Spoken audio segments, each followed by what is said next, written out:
Samantala, taliwas sa ibinida kahapon ni Pangulong Arroyo, pinabulaanan ng World Bank na nangako na sila ng 10 bilyong dolyar para sa Regional Standby Fund ng Asia. Inako naman ni Finance Secretary Gary Teves na sa kanya nanggaling ang maling impormasyon. Saksi si Lay Alves. The World Bank indicated that it could initially commit to $10 billion as its contribution to the standby facility.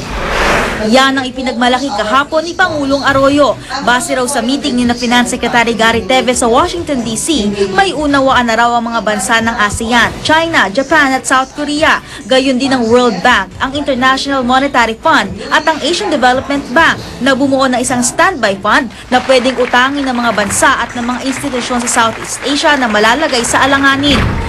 Pero kanina, mistulang kinontra ng World Bank ang pahayag ng Pangulo.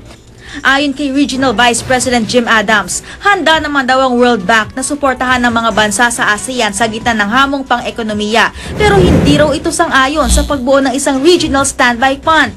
Wala pa rin daw ipinapangakong pondo para rito ang World Bank. Pero depensa ng Malacanang, hindi kuryente ang ibinalita ng Pangulo. Sa unang meeting daw kasi na pag-usapan ng standby fund at ang di umunoy paunang ambag na $10 billion ng World Bank.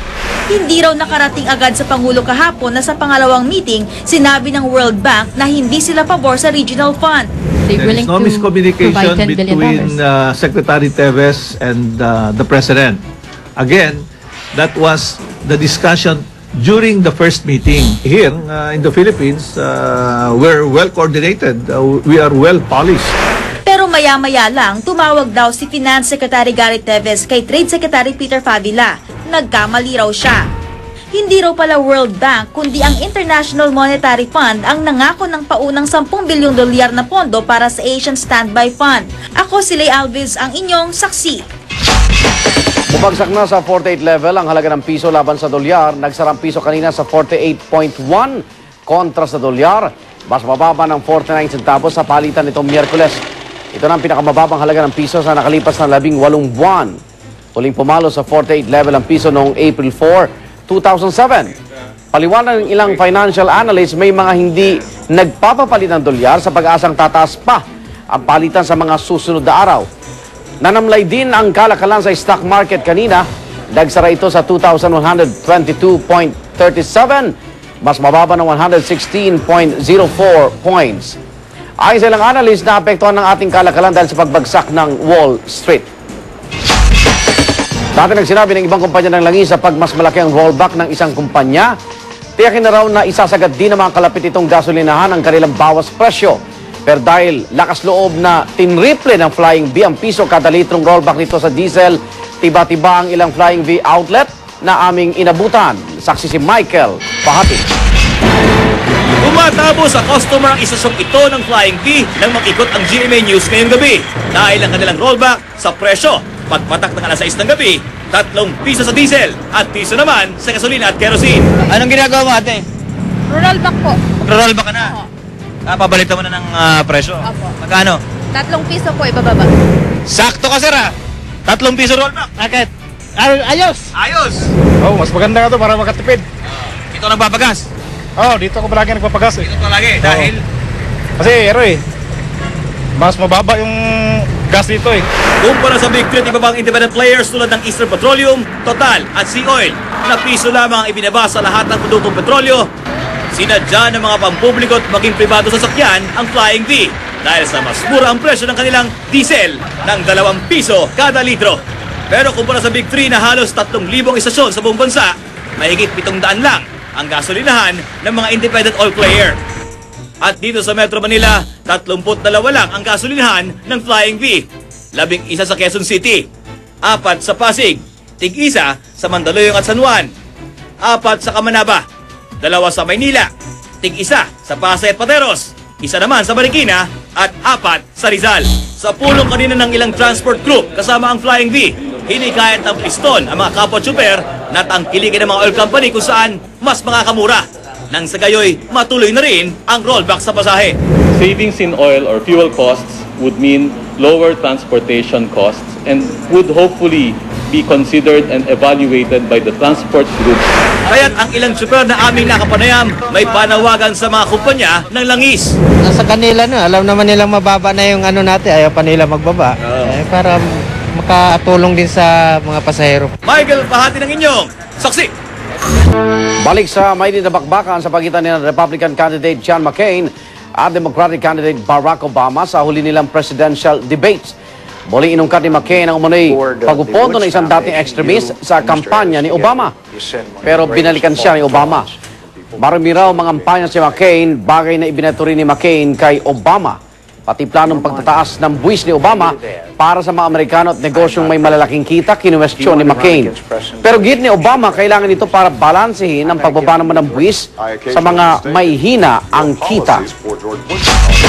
Samantalang nagpakalbo ang ilang magsasaka mula Negros Oriental bilang protesta sa umunoy pangmamaltrato sa kanila ng mga tauhan ni Agrarian Reform Secretary Nasser Pangandaman.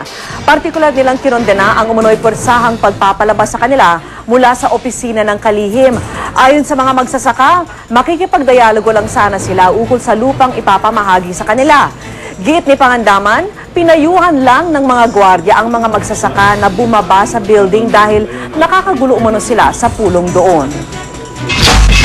Pinangunahan ni GMA Chairman, President and CEO Attorney Felipe Gozon ang blessing at pamisa sa GMA Network Studios, ang bagong gusali ng Kapuso Network. Naroon din sa okasyon si Executive Vice President and COO Gilberto Duavit Jr., mga miyembro ng Board of Directors at Senior Management ng GMA Network Incorporated. May 4 na palapag at 2 studio ang GMA Network Studios, ang Studio 4 at Studio 5. Sa Studio 4 gagawin ang mga live show ng GMA tulad ng SOP. Sa Studio 5 naman gagawin ang taping ng ilang show. Ayon kay Attorney Gozon, state-of-the-art at world-class ang GMA Network Studios. Alay raw sa mga kapuso ang bagong gusali para sa pagpapaganda pa ng mga dekalidad na palabas ng GMA Entertainment at News and Public Affairs. Our new GMA Network Studios are not going to be just an edifice.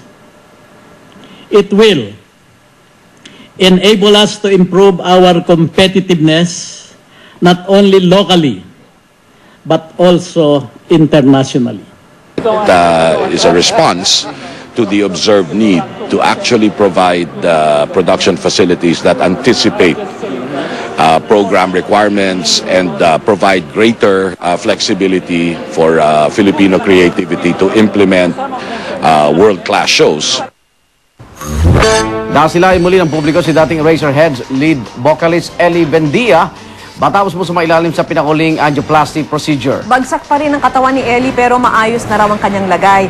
Dumalo si Ellie sa pagbubukas ng Dekada Cinema nila sa Gateway Mall sa Cubao, Quezon City.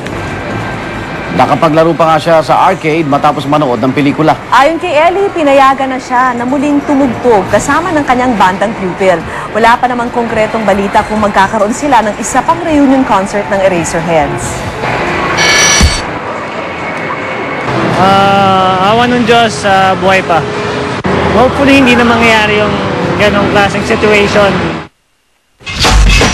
Nagpasiklaban sa paggawa po at pagpalipad ng saranggola mga bata sa Alaminos, Pangasinan. At kahit may hindi pa gaanong eksperto sa kite flying, tuloy pa rin ang kasiyahan. Narito po ang report.